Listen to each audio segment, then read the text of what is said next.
It's the day before target review, and we've got to get some projects delivered.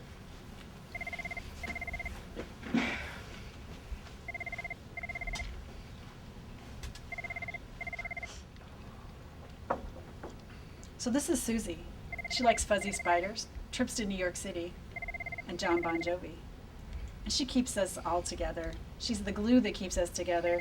She keeps me scheduled for lots of meetings. And reschedule a lot of meetings.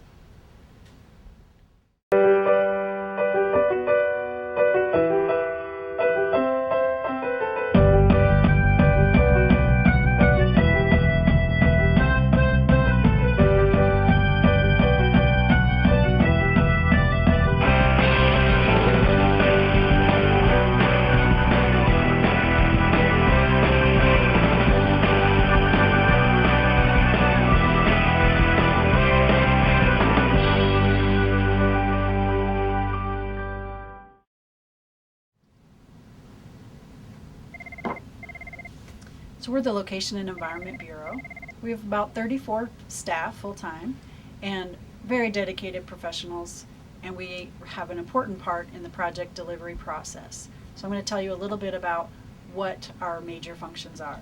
So part of it, it's all done under the NEPA umbrella.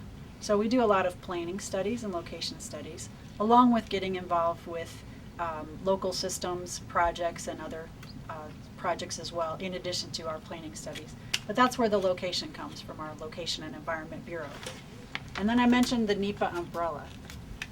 So the NEPA umbrella is the National Environmental Policy Act, and it includes a lot of the environmental resources and laws that we have to follow for our projects. So the Clean Air Act, Cultural Resources and SHPO, Regulated Materials, Mitigation, the Clean Water Act and 404 permits, public involvement, the Endangered Species Act, and noise, just to name a number of the things that fall under the NEPA umbrella. Hey, how was that NEPA meeting? It's NEPA! All right, everybody in the conference room. We are going to talk about NEPA. Can anyone tell me what NEPA stands for? National Environmental Policy Act. And why do we follow the National Environmental Policy Act? We are securing the federal dollars that are received for transportation projects by documenting the decisions we make for our projects. And these decisions affect the natural, social, and physical environment. anything else? Our documents cover all environmental laws and regulations, such as Section 4F. It's everything, like threatened and endangered species, civil rights, and cultural resources. We cover it all. It's like an umbrella. That's what she said.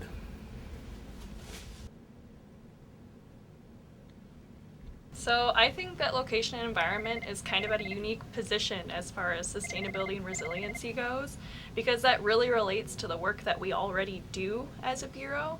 Our main job is to figure out ways to avoid and minimize and mitigate the impacts that we're having on the natural environment as well as the cultural and historical side of things.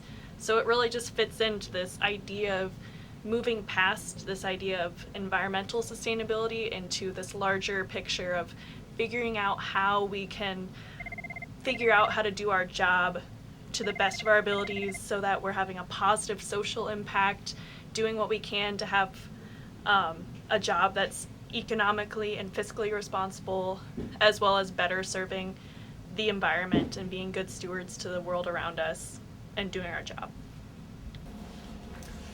Hey, did you guys hear they're building a 4-lane diagonal from Des Moines to Decorah? What? That can't be permitted.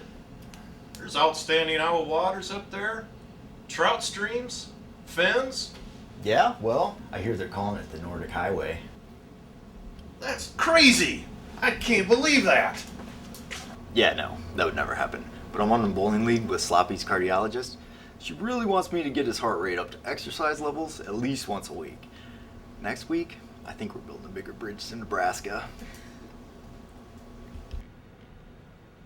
So what we do here in location is develop the needs of the traveling public while trying to minimize our impacts to the environmental and human resources.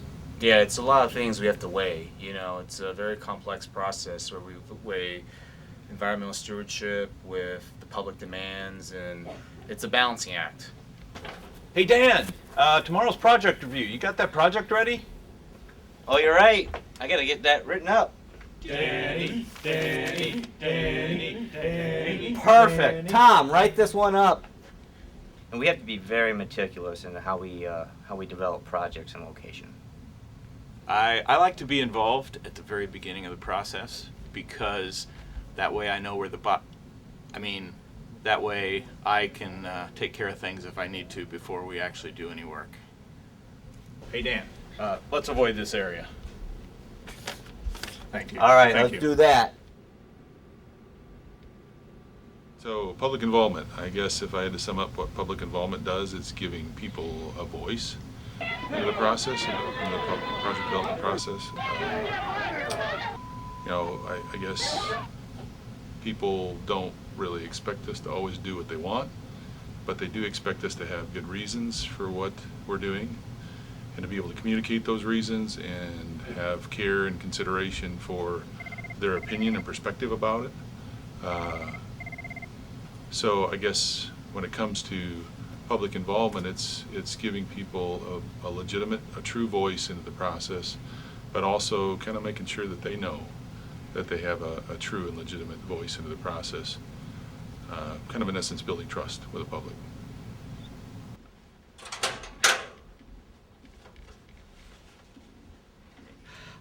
In the water resources section of location and environment, we handle 4.4 Clean Water Act 4.4 permitting for road and bridge projects that the DOT is developing. This involves evaluating the project to see if a permit is required.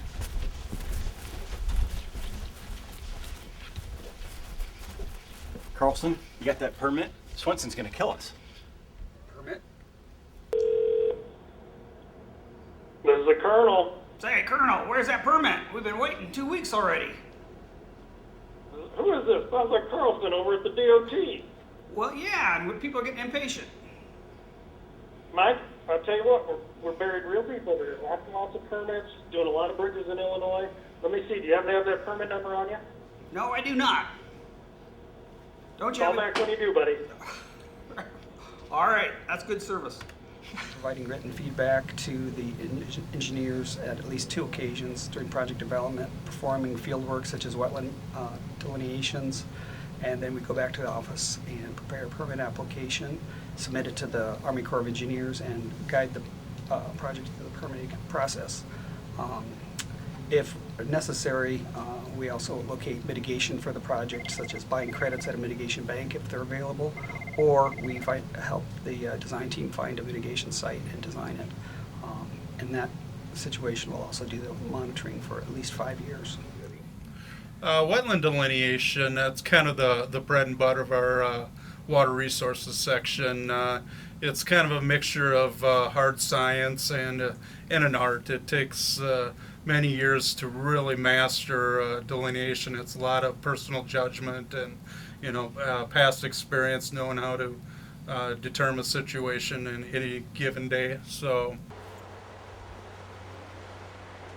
Magic 8 Ball, is this a wetland?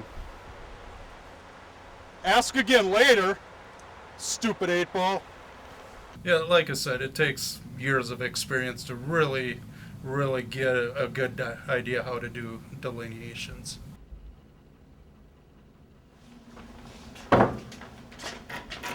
Smells like turtle soup again, MK. Well, I got all my TE events done, ready for target review. We're going to minimize all the impacts to threatened and endangered species the best we can. Our work here is done. Back to the field.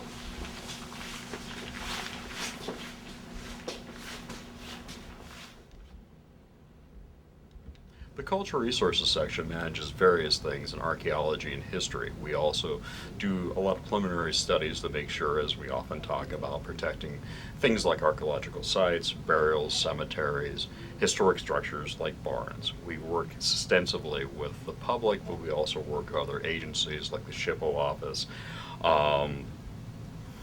other sections within the Iowa Department of Transportation. It's a unique position, a unique section, because we do a lot of studies, of course, of prehistory and history here in Iowa. A lot of what we do actually focuses on understanding historical significance. Do I understand historical significance? Of course I do. Growing up on the Schrute Family Beet Farm Historic District outlined all of the National Register criteria for me as a very young man. Criterion A for event: the Schrute Family Beet Plague of 1895. Terribly devastating to the local economy. Criterion B: Eleanor Gertrude Schrute, my great-grandmother, one of the founding members of the Wapahana County Historical Society and local government. Criterion C for unique architectural styling. The farmstead on the Schrute Family Beet Farm Historic District is outstanding and remarkable in all its architectural characteristics.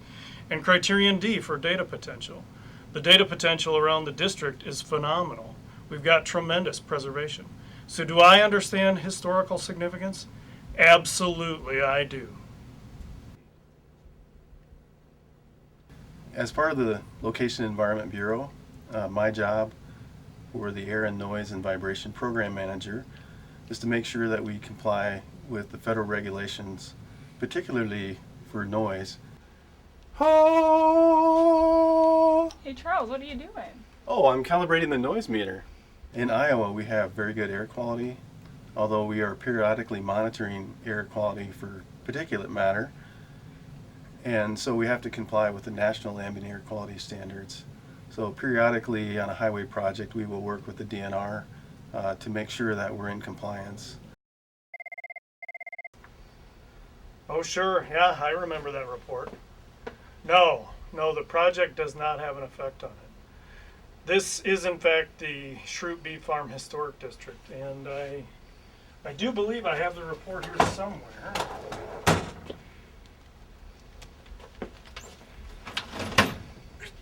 Dang it! Ugh, I gotta let you go.